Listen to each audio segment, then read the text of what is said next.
গত 5 জুলাই 2026 আমাদের বামন্দি এলাকার মন্দি গ্রামের এলাকায় একটি বসত বাড়ি থেকে মানে 5 জন টাইলস মিস্ত্রি কাজ করার সময় তাদের মধ্যে 2 জন ব্যক্তি যোগসাজশ করে উক্ত বাসার বারান্দায় মাটির নিচে পুঁতে রাখা অনুমান 11 ভরি 14 আনা গয়না, যার বাজার মূল্য আনুমানিক 30 লক্ষ টাকা তারা যোগসাজশ করে নিয়ে পালিয়ে যায়।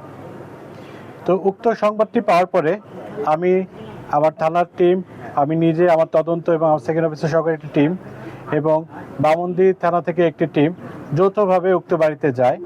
উক্ত বাড়ির বিভিন্ন সিসি ফুটেজগুলো আমরা পর্যালোচনা করে নিশ্চিত হই যে কোন 2 জন ব্যক্তি এটির সাথে জড়িত।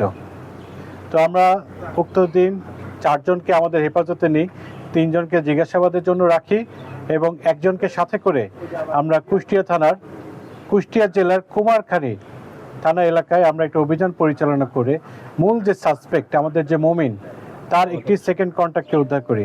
এর মাঝখানে আপনাকে বলে রাখি, মমিন একটি ধূর্ত প্রকৃতির অপরাধী। সে এর আগেও পুলিশের বিভিন্ন মামলায় অ্যারেস্ট হয়েছিল বিভিন্ন অভিযোগের ভিত্তিতে।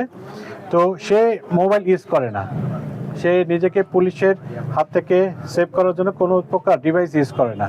তো তাকে পাওয়াটা আমাদের জন্য খুব একটা চ্যালেঞ্জের ব্যাপার ছিল।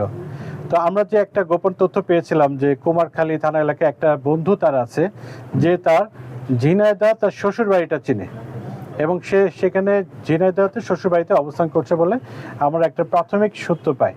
সেটার আলোকে আমরা গতকালকে মাঝরাতে ভোর 4টার দিকে আমার টিম এবং বামন্দি ক্যাম্প থেকে একটি টিম সহকারে আমি প্রথমে কুষ্টিয়া, সেখান থেকে ওই সেকেন্ড কন্ট্যাক্টে পাওয়ার পরে পরবর্তীতে ঝিনাইদহ জেলার কালীগঞ্জ থানাধীন কলেজপাড়া এলাকায় দিনভর অভিযান করতে হয়েছে। কারণ আপনাদেরকে আগেই বলেছি তার কোনো মোবাইল ডিভাইস ছিল না। তো সেখানে আমাদের ম্যানুয়াল সোর্সের মাধ্যমে তথ্যের গ্রহণের মাধ্যমে আমরা একটা পর্যায়ে তার বাসা শনাক্ত করতে সক্ষম হই এবং তার বাসাটি একটি বস্তিঘর। সেখানে যাওয়ার পরে আমরা ওই আসামিটাকে পাইনি। আসামিটা ওখানে আসার পর বাসায় এসেছিল, বাসায় এসে তার মালটা বাসায় গোপনে লুকিয়ে দিয়েছিল।